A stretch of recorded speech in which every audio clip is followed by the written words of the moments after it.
All right. This is It's Casual. I hope you all heard the music coming in. I didn't. I don't know why that is. I could never hear it.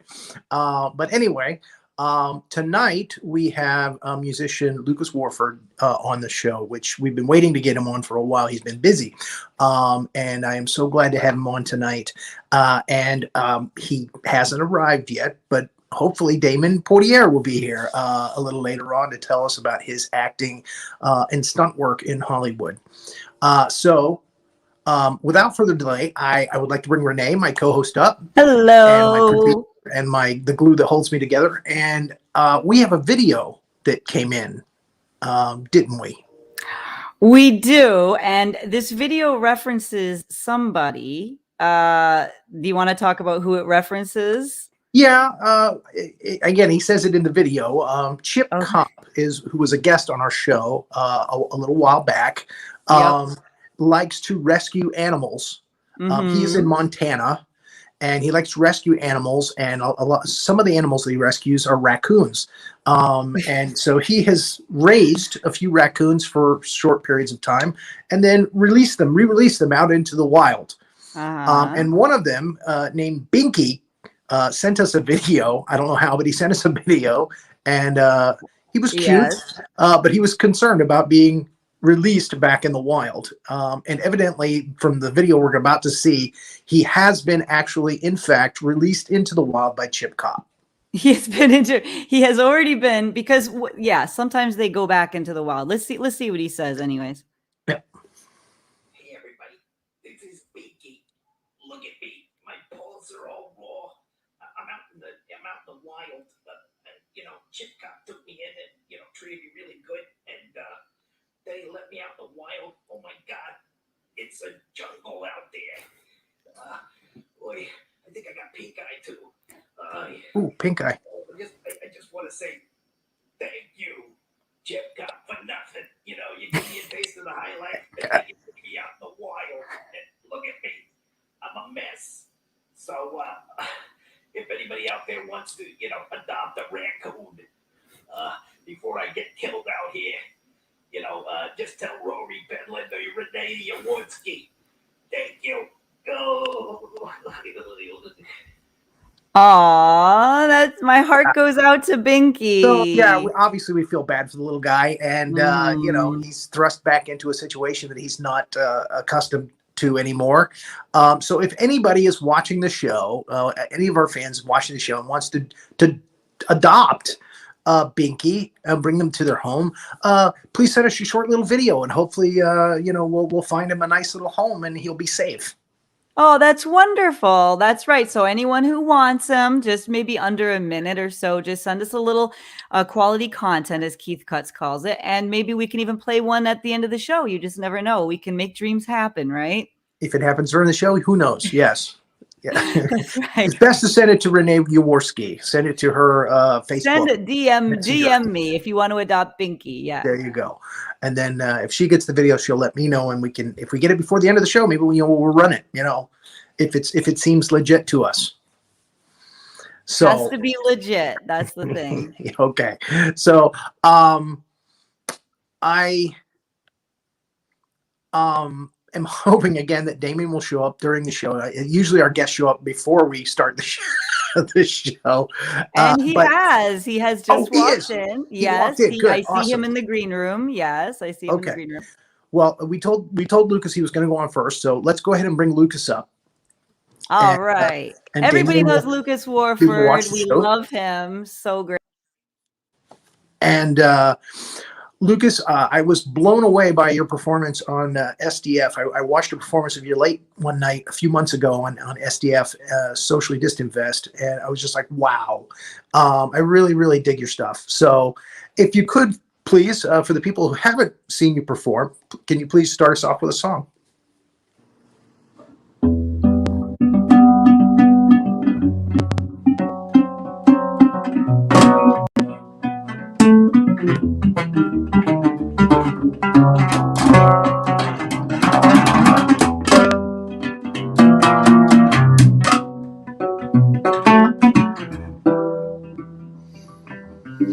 Well, I can feel a fellow of dawn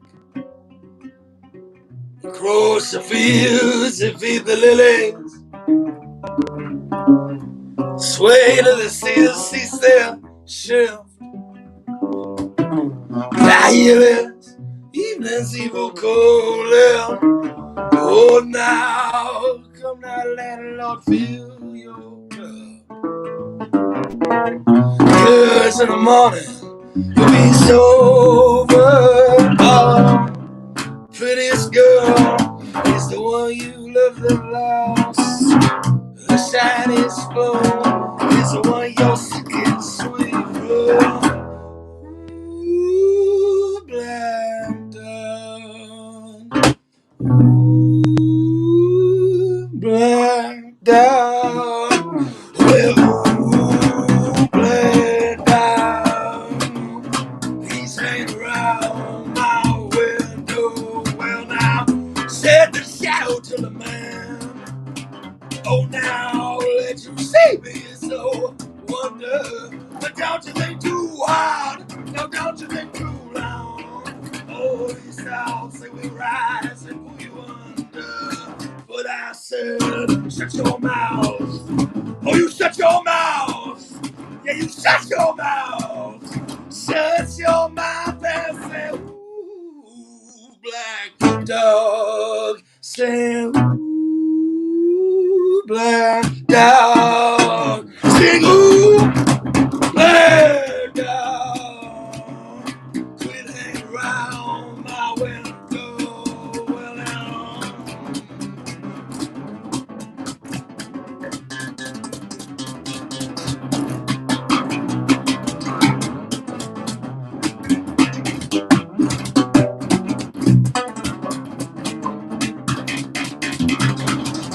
Now said the man to the shadow, wow, you be not proud, some call you mighty. Oh, can't you feel my pull? How it's on your neck? Oh, you feel I'm the only reason that you're breathing on fire. I'll pour my cup, but I lay you at the bottom of the field to feed the lilies, and I'll be singing, ooh, black dog. I say, ooh, black dog. I say, ooh, black dog. Quit hanging around my window. Well, I said, quit hanging around my window. Oh, I said, quit hanging around my.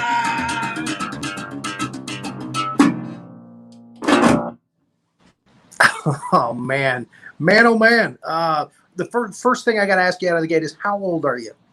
I'm 35. 35. You look much younger. Thanks. Because when I first saw you doing videos, I thought, oh, he's probably in his mid 30s. But then I started going back over your Facebook posts, and I'm like, wow, he's much younger than that, I think. No way. So okay, well, that's a good thing. That's a good thing. Writing and singing. I'm 57, so that's a good thing. When did you start playing music?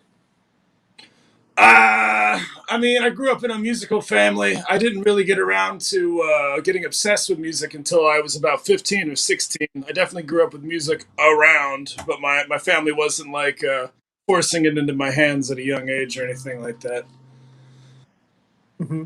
What would you actually classify your music that you're doing now as? Anyone ask me that question, I usually slowly back away. Sorry. But no, Renee and I we're talking about it's rhythm and blues, but your spin on it is very unique. So yeah, I mean, I think, people, if you're watching who haven't seen me before, I don't often perform by myself. I'm part of a band called Three for Silver that has a lot of different people who come and going in it, and it is certainly inspired by a lot of different types of roots music. I grew up in a family that played American folk music, blues, bluegrass was around me growing up. That swing, these were the things that I was hearing growing up. Certainly the band is informed by these, but we just try to do our own thing with it, and not play it like it's museum music, but it is a tradition that is still alive and evolving today. Again, when I first heard you play, I mean, like Squirrel Nut Zippers came to mind, Leon Redbone, a lot of people who've taken the music and kind of made it their own. I like all people. I love Leon Redbone. Yeah. Yeah. So again, that came to my mind the minute I first saw you. Thank you. You have an impressive collection of masks on your wall. When you perform, you're usually performing in a space where you have these masks behind you on the wall. That's true. That's true. And can you tell us more about that? That's an interesting hobby. Yeah. I was kind of bummed out because that space is not set up for streaming right now. And we've been actually able to get back on the road again and play some shows. So in the middle of pandemic, I was doing a ton of streams from there all the time. Mm-hmm.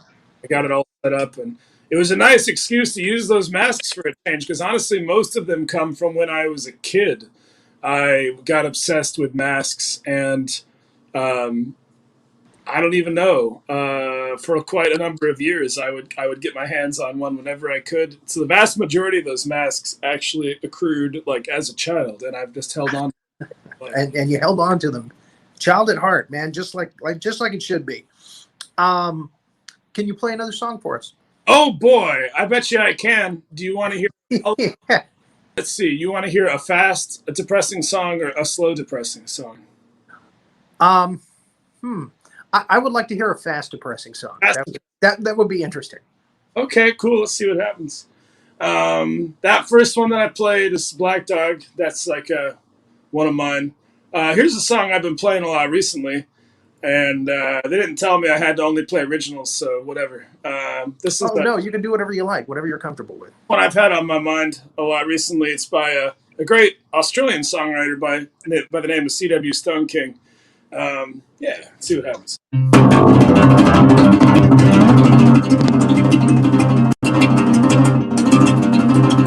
By the way, anybody out there who's wondering what the hell it is I'm playing, this is not a guitar. It is a 5-string bass, if you haven't seen me before. So, just to orientate your mind there.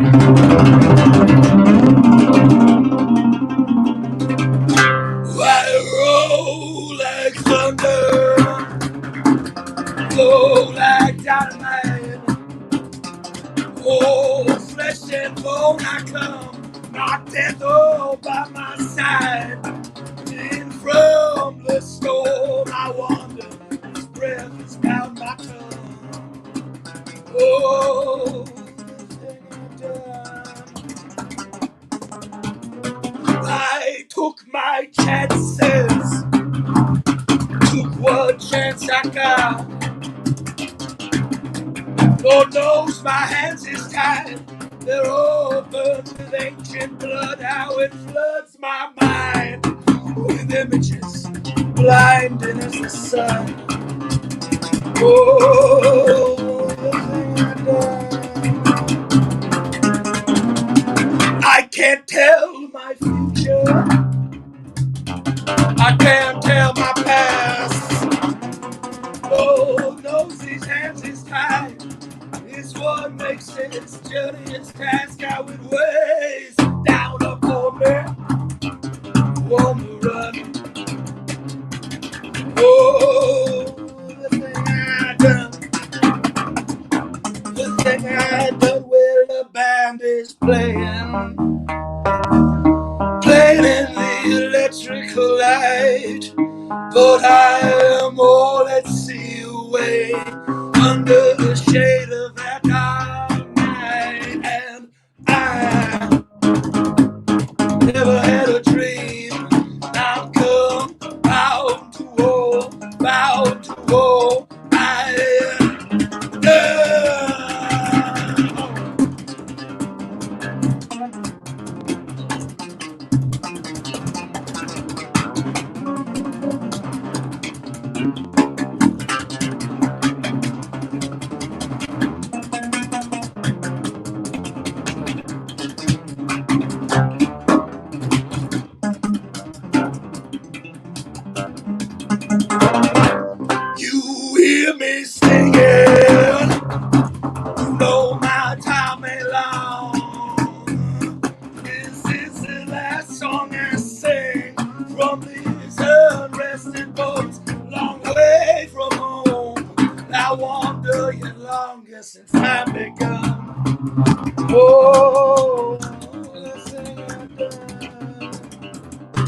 the thing I done. Oh, the thing I done. Wow, the thing I done.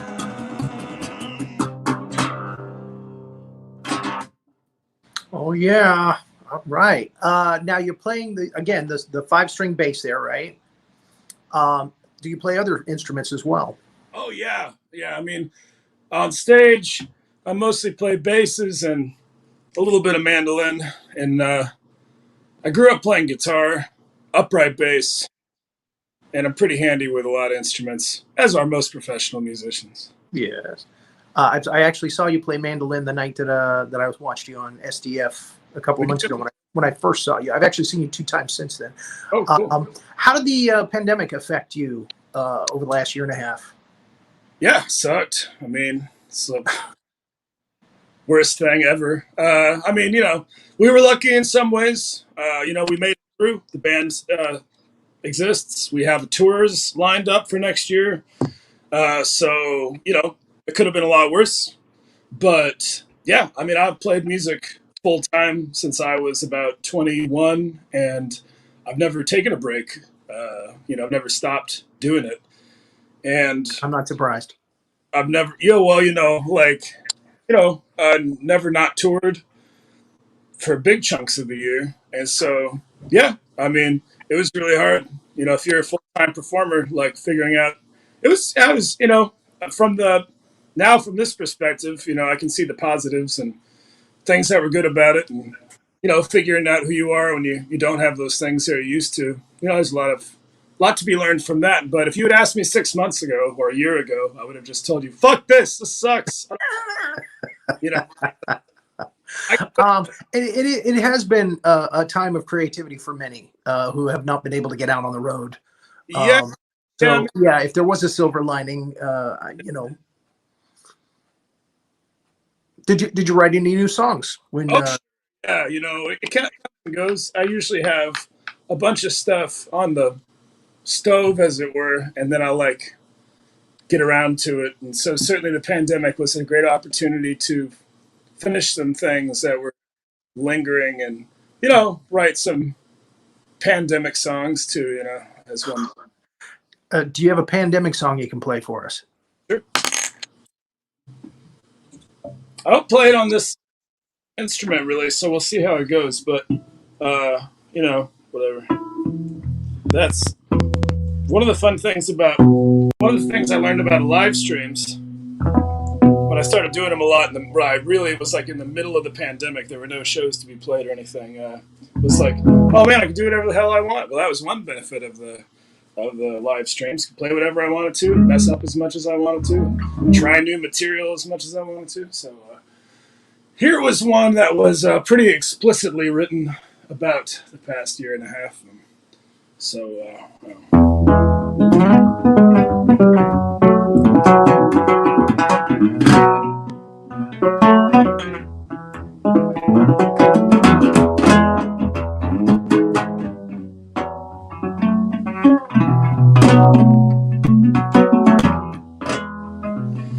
We had missed the turning point, our angles all out of joint.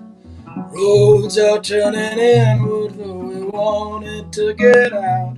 There's no stream that doesn't bend, there's no road that doesn't end. I tell you things just get away from you.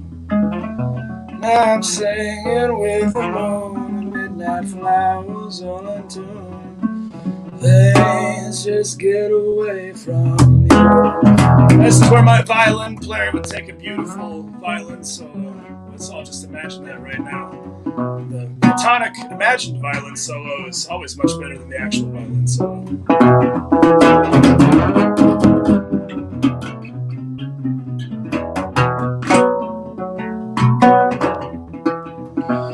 Well, we thought that we could choose to eat our cake and have it too, but the world will shake you off like so much dust from her shoes. So be not troubled by regret, the worst hasn't happened yet. I tell you things just get away from you. you.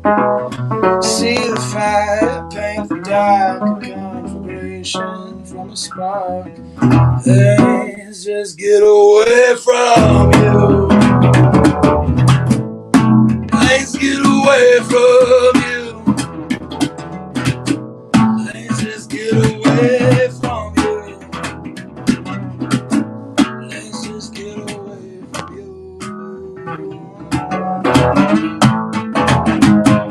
We'll toss a coin for everyone that was lost, and we'd have funds enough to buy ourselves some time. Yeah, tie a knot for every promise that was broke, and we'd have rope enough to climb out of this life. Well, it's a story that you've heard, though the lesson goes unlearned.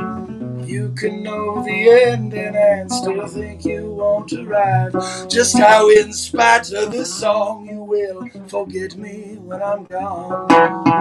Things just get away from you. You could hear that lion's roar and still wonder what's in store. Things just get away from you. Things get away from you. Things just get away from you. Things just get away from you.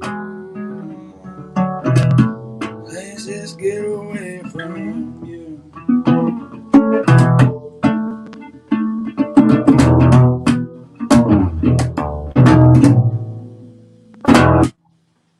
All right. Who would you say your biggest fan is? My biggest fan? Oh, God, I hope I don't know. I'm not talking like a crazy stalker fan, but Oh, well, don't worry. Some of those, too. actually, the original question was who's your biggest supporter?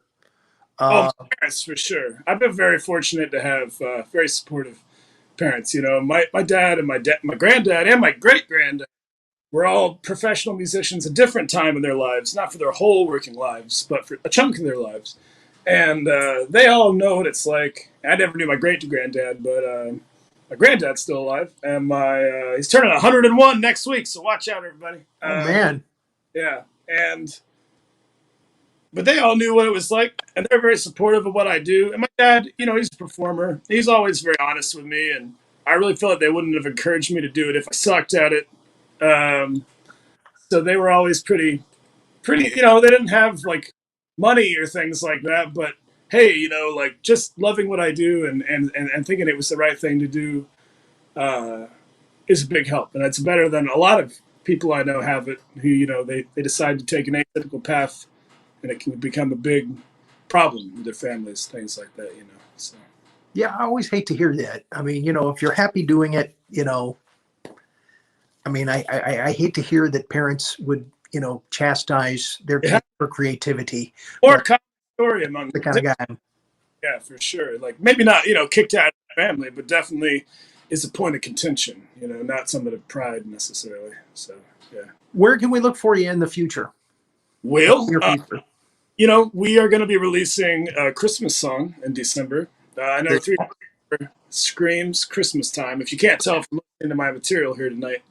And we do try to put out a Christmas song every year, usually originals. This year is actually going to be a cover by a Portland. I live in Bellingham, Washington. I lived for many years in Portland, Oregon. And there's a Portland artist by the name of Drew Norman, a.k.a. Professor Gall, who died tragically a few years ago. And his stuff, unfortunately, never got to be very well known. He never really performed much outside of the Northwest. And so we're going to actually record a Christmas song that he wrote that I've always really liked, and it kind of be a tribute to him too, and maybe help some other people check out this musician they probably wouldn't have heard about otherwise. And certainly, as sad to say, nobody else is playing his songs anymore. So that'll be cool. December, check that out. And then we're hitting the road. If you live in the Pacific Northwest, we're playing a lot of shows in January around Oregon and Washington. And then if you live or know anybody who lives in Europe, we'll be on tour in Europe for 3 months. Wow. April, May, June. So March, April, May. I don't know. Where is your tour taking you there? Mostly Germany and Austria, but also Czech Republic, Denmark, a little bit of Italy. I don't know. Italy is the bomb. It's my favorite place over there. Watch out in Innsbruck. They do have pickpockets there. I got pickpocketed in Innsbruck. I love Innsbruck. I spent a lot of time there. Yeah. So, and my tour guide was like, "Oh, you're the first one. Then people get pickpocketed in Italy all the time, but you're the first one in Austria." I'm like, "Oh, great, thank you. I'm the first." I feel honored. So, all right. Well, thank you so much for coming on. Thank you for playing for us. We're gonna have to get you on the show again soon, hopefully before you're out there touring and you can't join us next week. I don't know if you know Troy Moore and Ivan Basil. I definitely know Ivan. Yeah. Yeah. I can definitely see you hanging with those two guys, those two knuckleheads. They're going to be on the show next week, so I will definitely tell them you said hi then. And thanks again for coming on. Oh, my pleasure. And you're welcome to stay in the green room, watch the show from there, or if you're busy, we understand. It's totally understandable. But we're going to bring Damion up now. All right, Damian. Look forward to watching your interview. Thanks for having me on. I appreciate it. All right, man. He's had good things to say about you back in the green room. That's for sure.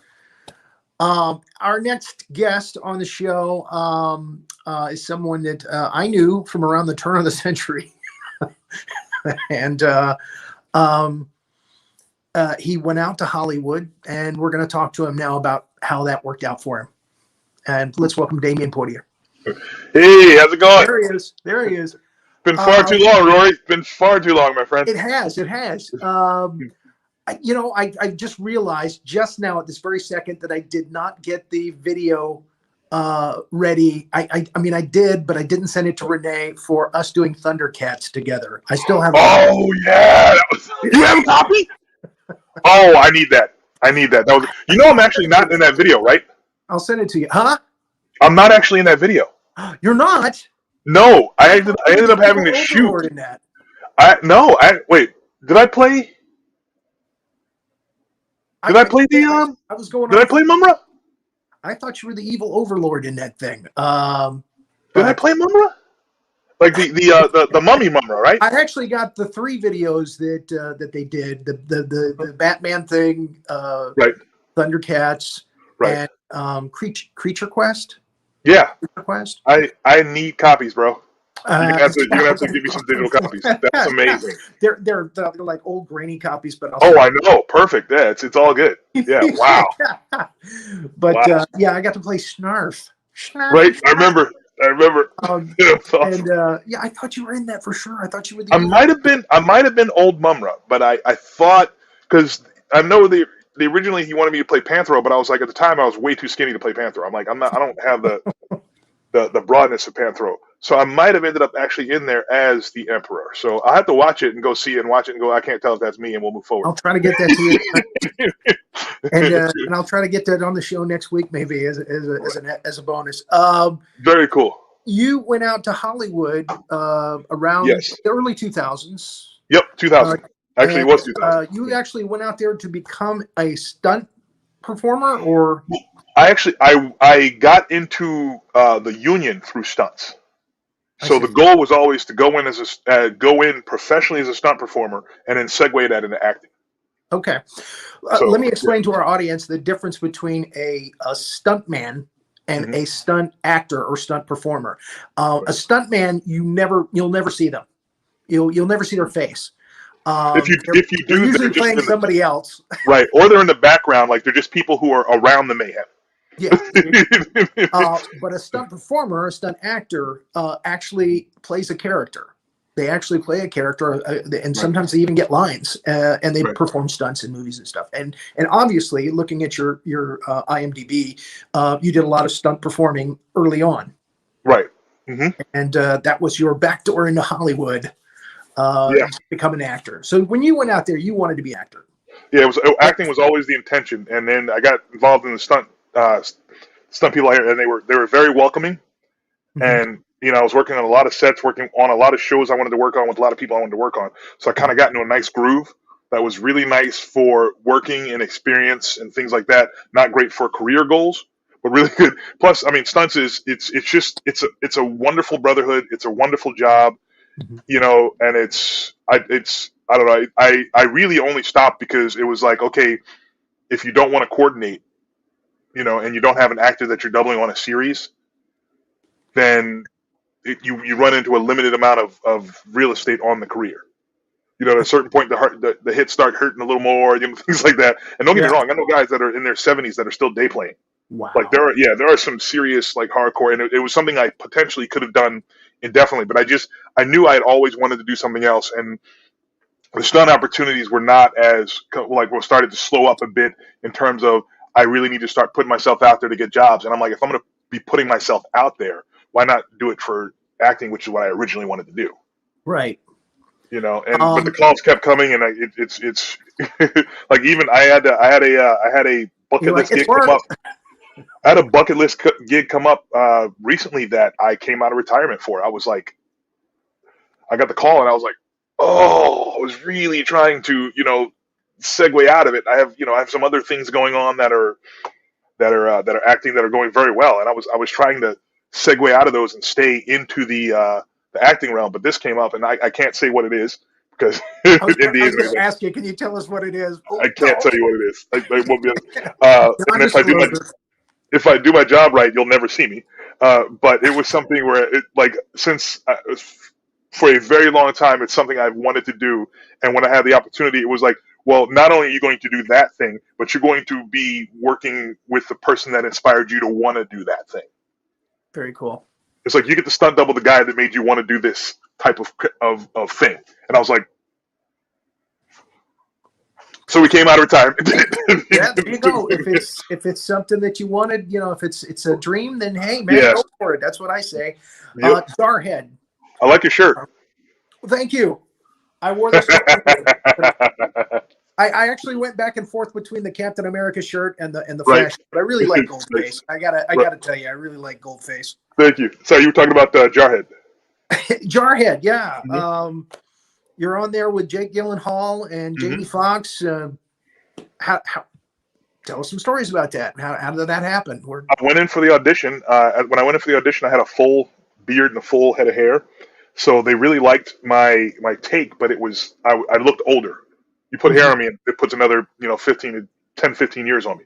So I didn't actually book the role because it was an acting stunt role, and I didn't book the role because I looked too old. They shaved me up. I went in there. We were doing the scene, and the director walked up. He was looking around. He goes, "Take the lines." On the spot. Mm-hmm. So I went from one of the guys in the background to the role I actually auditioned for. Oh, very cool. Yeah, and then Renee, do you have the pictures from that? Sure you do have a do. mustache with that character, right? Oh no. No. Jarhead was clean. Jarhead was clean shaven because it was. Oh, okay. Yeah, and that's and that they were actually trying to figure out how to carry my character through the whole film. Oh, cool. But it was just the fact that it was in basic training, and he went over into. No, that's a different thing. Oh, that, okay. All right. That is actually from Halo. Oh, okay. I'm sorry. Yeah, that's from Halo. I thought. Well, actually, what I did was I did a search for your name Right. and Jarhead, and that's what popped up. Interesting. Yeah, that's actually from Halo 2 Remastered. Because as you can see, I look a little older there. That's a digital reproduction of my face. That's not actually my face. Right, because Halo is Yeah, it was CGI. Yeah, that's a CGI version. CGI show. Mhm. And okay, well there we go. Yep. We're going to talk about that in a minute. Yeah, we can talk about that. Again, I wanted to ask you. There's Goldface from the Flash. Yep. So, any interesting stories from the set of Jarhead, other than you started out as an extra and boom, you ended up getting a speaking role, and they wanted to make it a sizable role, which is a fantastic story. Yeah, I wish it worked out, but it wasn't actually. It was stunt. It was a stunt. It was stunt background. The stunt performer, but ND. Like I was in the background making the general noise and being a general part of the melee. And then, like I said, he bumped me up to a speaking role, and they were trying to figure out, but it just because of the journey of the character, it didn't make any sense to bring anybody from the training regime with him into the throughout the entire film. But it was just a good time. I think we spent about a week. Well, and again, I remember Yeah. working with you, in Central Florida here, and you're a very easygoing guy, very nice to work with, very pleasurable guy to hang out with, and that counts for a lot in Hollywood. You really need to be easy to work with. You can't be. Yeah, well, people seem to. The thing is, you have to at all times have a grounding of remembering that there's someone else that can do your job, Yeah. and there's probably someone else that can do your job better. Yeah. But if you're fun to work with, and you get what they need, and you're easy to work with, you will keep getting called. Yeah. Regardless of whether or not if there's somebody that's super talented but difficult to work with, and until they have a breakout role and become a star, they're not going to get the call. You are, and the other thing is to remember is we're all people. We're all under pressure. We're all trying to do a job. And different people have different expressions of their difficulty handling whatever stressful situation heads up. So as long as you don't take it personally and say, okay, this person's upset because this is going wrong, not because of me. And if they are upset because of me, they probably don't know me well enough to be that upset with me. So they're upset with whatever they think they're seeing. You know what I mean? You just let it roll off your back and just do the job, and just laugh it off and keep moving. So I put in the advertisements for the show that you're part of the DC universe, you're part of the Marvel universe, and I realized today you're also part of the Star Trek universe. You were in the reboot movie. What happened with that? It was funny. I actually got that role. I auditioned. Did I audition for the original Star Trek? I'm trying to remember if I auditioned or not. Yes, I did. So I auditioned for a small speaking role on that, and then I didn't hear anything, and then I got a call from wardrobe. I said, "Come in for your fitting." I said, "No problem." For what? They were like, for Star Trek, and I was like, "Oh, okay, I'm working on Star Trek. Okay." I was like, sure. And that happens. It's funny. That happens a lot with stunts where there's so many moving parts. Sometimes things don't quite get communicated the way that you would expect them to. And so I got called in by wardrobe to tell me I was doing a role on Star Trek. I was like, oh, fantastic. And I actually got that role because originally they wanted Tanawai, who's The Rock's stunt double. Because yes, I do VO work. He's a closer match for Sala, because they wanted to kind of do with a Maori, like Southern Pacific look for the Romulans that were going to come out of there. Mm-hmm. But he actually ended up getting pulled for a movie for The Rock. So then they were like, well, who else is close to that? You. And then and then they were they seemed to be very happy with my performance. Good. And there was it was a lot of, I had a lot of fun on that set. And if you actually watch my sequence about who you were working with on that, everybody was good, man. Everybody was good. Everybody was cool. I got to work with Chris Pine was very cool, very chill. And Spike Spiegel. I mean, blanking on his name right now. He's playing Spike Spiegel on. All right, you know what? We have the interwebs. I'm going to look him up. Huh? Okay. I got Zach Quinto. He played Sulu. Oh, yeah. I don't know why his name's. I can remember the characters he plays, but I can't remember his actual name off the top of my head for some reason. Yeah. Right. Hold on. That's all right. We have the interwebs. I will look him up. Yeah, he went on to do a lot of TV work. Yeah, he's done a lot. Well, he came from if I recall. So wait, did he come from Harold and Kumar, or was he doing TV work into Harold and Kumar and then back into TV work? I'm not sure what the exact. Star Trek 2009. Yep, we'll have him in a second here. Survey says John Cho. John Cho. Cho, not Chow, but close, Charlie. John Cho. He was cool, and it was me, Chris, John, and Sala on top of that drill base. And Sala actually played the voice of Sauron in The Lord of the Rings. Yeah, so it was cool to work with him. He's awesome. I love Sala. He's a great guy.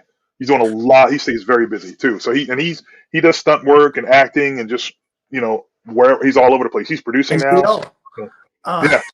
Somebody just asked you if you had done VO work. What can we listen for your voice in? There's a game called Payday 2. Okay. And I play, and there's 4 main heisters on that. It's Wolf.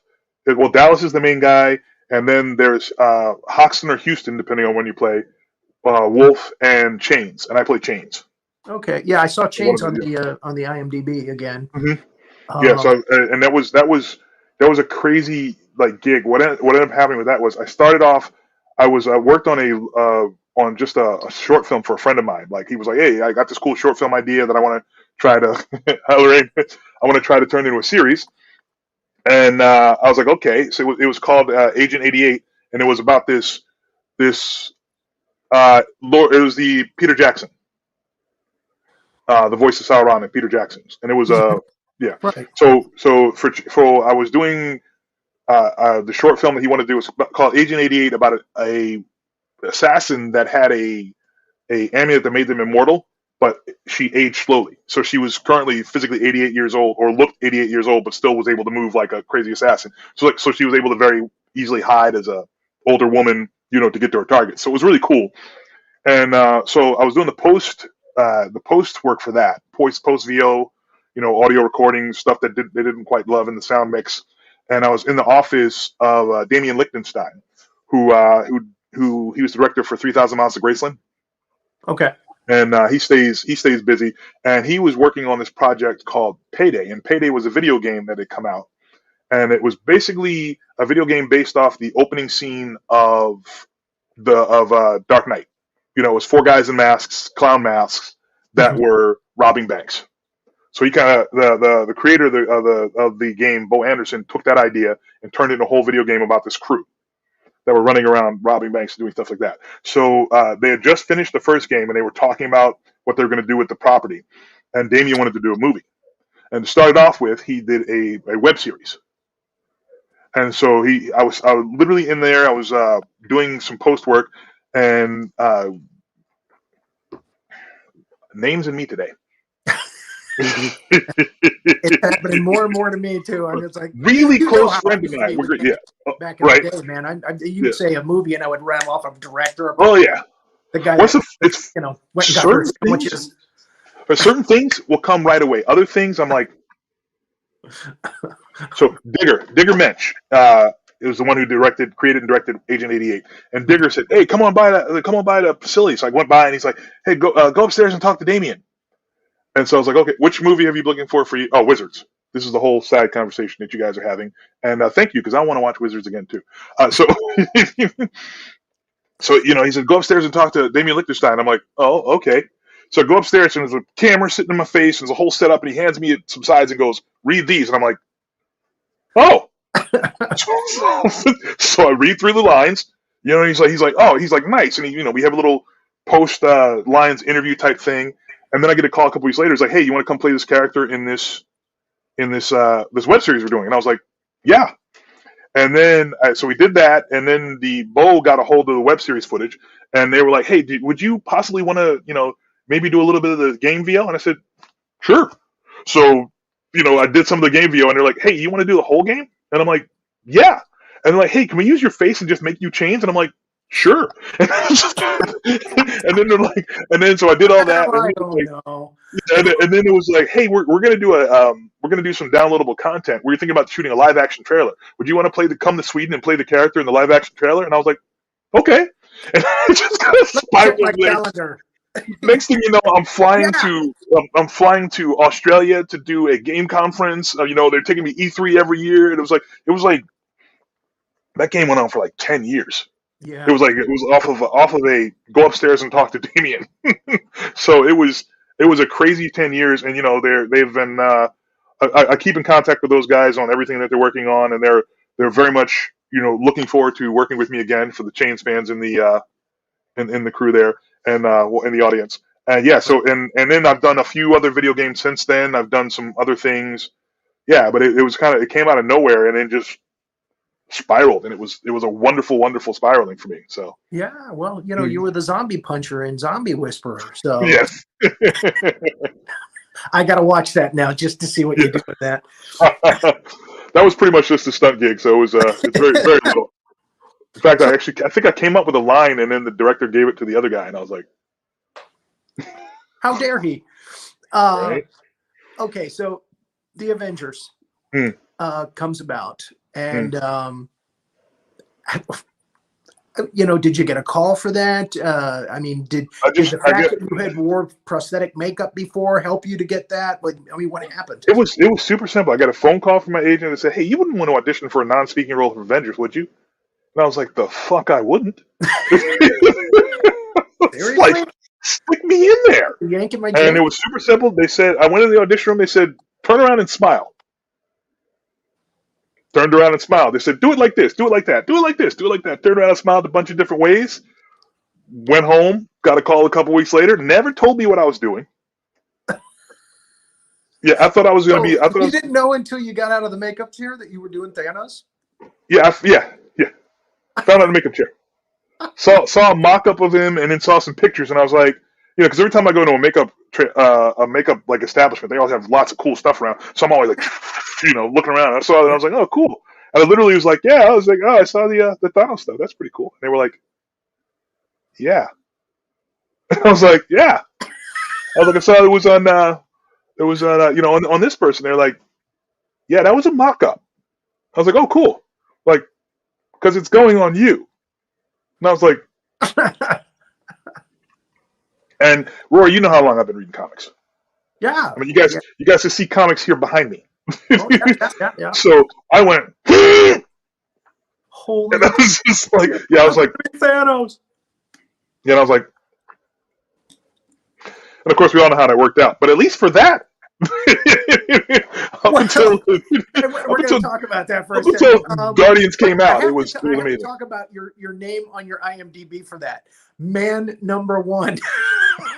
Was that a cheeky choice, or did they say you're going to have to do that? You got to keep the secret. That's what they chose. That's what they said. They were like, "Yeah, we're not going to, we're not gonna have you be the character, yada yada." So, and the worst part about it for me was what I needed to keep the role required me to reveal that I was the role, and I was contractually obligated not to. So if I had been able to publicize the fact that I played Thanos in Avengers, I would have been able to segue my way into projects that would have made it clear to them that they should keep me as Thanos. But since they didn't say that, I couldn't. They said no, you can't tell anybody. Yeah, they said no. They said don't tell anybody about it. Yep, it was completely Like even industry wise, like I wasn't telling anybody. Like I kept that. Didn't say anything to anyone. So it was good that I played ball, but it a lot of people wouldn't have in that position. I guess. That speaks to your character. I mean, literally and figuratively. Oh, hey. My car? Nope. Nope, it's not my car. Okay. That's another first. That's another first. Somebody's car alarm going off on my show. It's pretty crazy.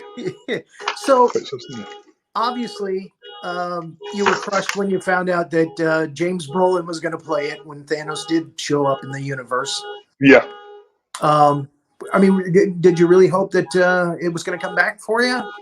I was hoping I'd at least get a read at it, Yeah. I was, what? Let me see if I can do something about that. Let me make sure that's not one of my vehicles. Okay. One sec. Hold on one sec, folks. Hilarious. Is that our Renee, can you put those pictures of him as Thanos again? Yeah, definitely. Let me scroll through them up here. Hold on a second here. Again, they chose to go with CGI when Josh Brolin did it, but they actually did full out makeup, prosthetic makeup for Damian when he did Thanos. And we're back. Yeah. So, that's coming up. We're going to talk about that. That's Civil War. So, yep. Goldface. Keep going. Back. There we go. So that's the actual prosthetic. That's the actual prosthetic. When they actually did some CGI accents to it when it went on screen. Right. So, yeah, but that's the actual prosthetic. That's me in the prosthetic during the makeup test day. There you go. Mm-hmm. And that's what you see at the end in the end credits. Yeah. You can see the differences. You can see the differences they made. Yeah. Mostly the nose. And that was you the can smile. see that. And that's all you really got was the smile. Right. That's me on set. Right there. Yeah. So yeah. Very cool. hmm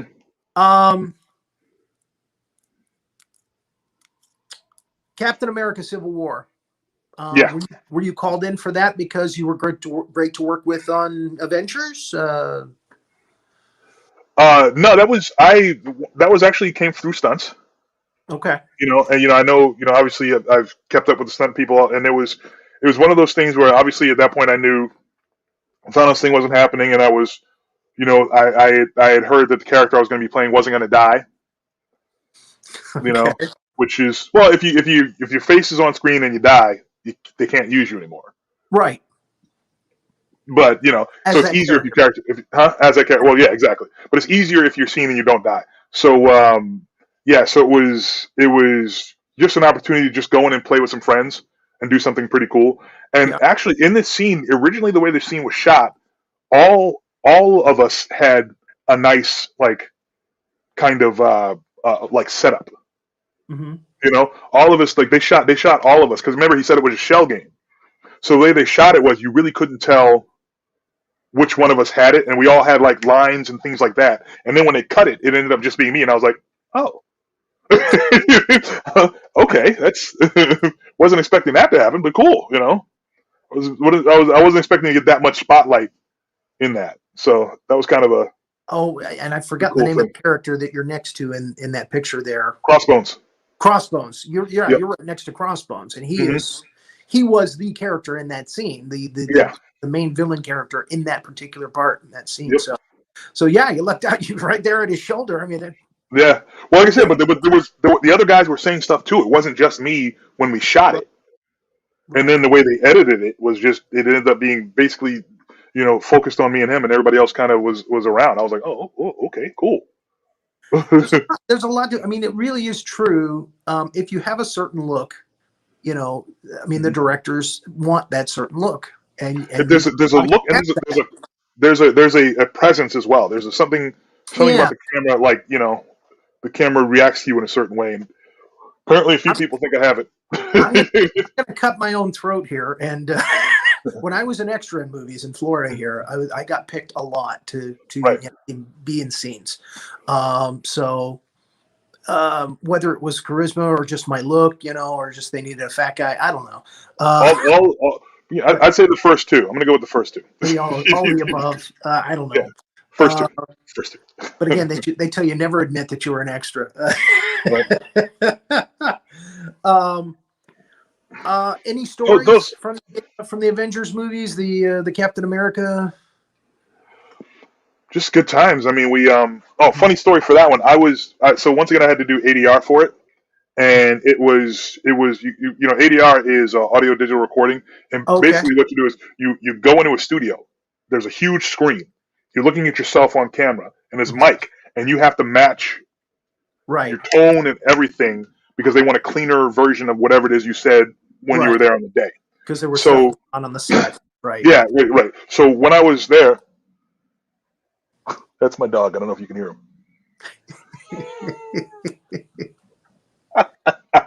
So I was dog, everybody. Right. His name is Verser. He's in a lot of my pictures. So when I was sitting on set, there was okay. So the director of the sequence is actually Chad Stahelski, the director of the co-director of John Wick, and he directed. I think he directed. Did he direct John Wick? No, I think David Leitch did John Wick too. But Chad Stahelski, he was a pretty well-known director, and he started out as Keanu Reeves' stunt double in The Matrix, and then moved forward to become one of the best-known and most prolific American martial arts fight choreographers and things like that, and now a director. And he's directing it, and he actually cued me himself when he wanted me to say the lines. Mm-hmm. So when I was on ADR, I couldn't figure out my timing on following when I said drop it, and I realized then it was because it wasn't following my natural breath pattern. It was also Damian, and it was an interesting thing to realize. You like, I've done a lot of ADR, so I'm used to following and figuring out and I couldn't catch it, and I was like, why can't I get the rhythm? Why can't I find my own rhythm here? I was like, because you're not working off of your rhythm, man. Can you get the director in here? No. Can you call Chad back to cue me when he cued me on set? I eventually figured it out, but it was I really couldn't, like, when I was in there trying to do it, I really could not figure out why I was having so much trouble doing it until I was like, oh, that's okay. Well, that makes a lot of sense. Where can we look for you in the near future? I mean, what projects are going on now that you can talk about? See, there's the rub. That I could talk about. Everything you're in pre-production, you can't talk about it right now. I can't. I mean, right now I'm working on a lot of. What can I talk about? It's good that you're working. I'm very happy to hear that you're working. I am working. I stepped back. I stepped into the. I can't say anything more than I stepped into the writer's seat for the majority of the pandemic because I didn't want to be out and about in the world. We were talking about creativity during the pandemic. Yeah. Yeah. So I stepped out. I started writing on a. That's all I'm gonna say. You will find out more about that in April.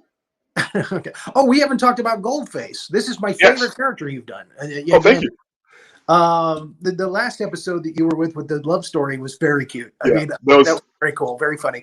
Are we going to see more of Goldface, do you think, on CW? I would say probably. Cool. I would say probably is better than a no. I would say most probably you're going to see more of Goldface. Very good, very good. I can't wait. Yep. I'm actually going to watch season 7 this week. I haven't seen season 7 this week until They were talking about me for season 7, but obviously we had some COVID issues. Yeah, and nobody was traveling. Well, yeah, so, and they only did like half a season, right? Yeah, they did a reduced season, things like that. It was very. Yeah, they reduced the season for season 7 because of, well, one of the things is with all the protocols, the budget went up quite a bit for every episode. Yeah. And then, in terms of just, they had to give themselves time in case somebody got sick, things like that, for shutdowns and things like that. So almost every series that was running during the pandemic got either reduced order or was, a 13 episode that got 22 episodes of time to shoot. Now, they're pretty. They stick close to the comic books on that show. So Goldface is an actual comic book character, right? Well, they use comic book characters. They don't. Goldface is actually he's Caucasian in the book, and he actually started off as a Green Lantern villain. Oh, okay, all right. Yeah, yellow. I knew you could answer this question. You're a comic book fan. Yeah. So they crib from the comic book quite a bit, but they don't always stick close to it. Mm-hmm. In terms I used to be a huge Flash fan. I used to read a lot of the Flash comics, and I don't remember Goldface from the Flash comics. So now you've answered my question. But he wasn't. He might have been a rare character that had been written for the show, but I see now he's he started off as a Green Lantern villain, and then he moved into the Flash series. He actually was a Flash villain for a while. Okay. So it wasn't a complete, and he had a relationship with Amunet Black, who's also so that the whole Goldface Amunet relationship is literally why they brought the character in, because they were like, oh, we want to do something else with Katie. So the whole reason I was on the show was to do the Valentine's Day, the Valentine's Day episode the next year. Like that was the whole plan. Like, bring this character in so we can do this with him later. And and then they liked what I was doing, so they talked about doing more. Very cool. With it. So. Okay, well, thank you so much for coming on the show. Thank you for having me. Sorry, Lucas together. Renee, do we have anything else before we need to stop the show? And we do have. I don't know if anyone remembers Binky. Binky, of course, was the raccoon at the very beginning, and so there has been an answer. Somebody actually, I guess one of our fans sent in this. If you want me to play it now, I don't know. A video. Yeah, she's interested in adopting him, and so we can weigh in on that. Let's see what it looks like. Let's see. Oh, wow. Okay. I'm gonna play it. This is a little interesting, guys. She's an older woman. Yep. My heart was real touched by you, Binky. And I just wanted to tell you that I will adopt you. Oh boy. Nobody else want to have your companionship. Oh great. Binky's got a home. Okay. I got a lot of kitty cats that would love to make your acquaintance, Binky. Okay. She's a cat lady. It's a lot of fun over here. It's like a wildlife extravaganza. and you can stay here indefinitely. Indefinitely. We have so much fun every day. We got all kinds of good food for you. Come on, Binky. I'll adopt you. Come on, Binky. Okay. I'm really looking forward to it. Oh, she's looking forward See to you it. soon, Binky. She seems like a nice lady. She seems very confident that this She is going to got work handed out. me. Yeah, she did. So, so what do you think? Do you think that Binky should go to her home to live? I think Damian should make that. Absolutely. Send She Vicky looks over. like a nice lady, right? Yeah, she looks nice. Send over the wild animal. That's fantastic. All right, folks. Thank you all for watching tonight. Thank you for coming on, Damian. Thank you, Thank you Lucas, for having me. listening. Yeah. It was a great show, one of our best. And again, I'm so happy that you guys were able to come on tonight. Good night. Night.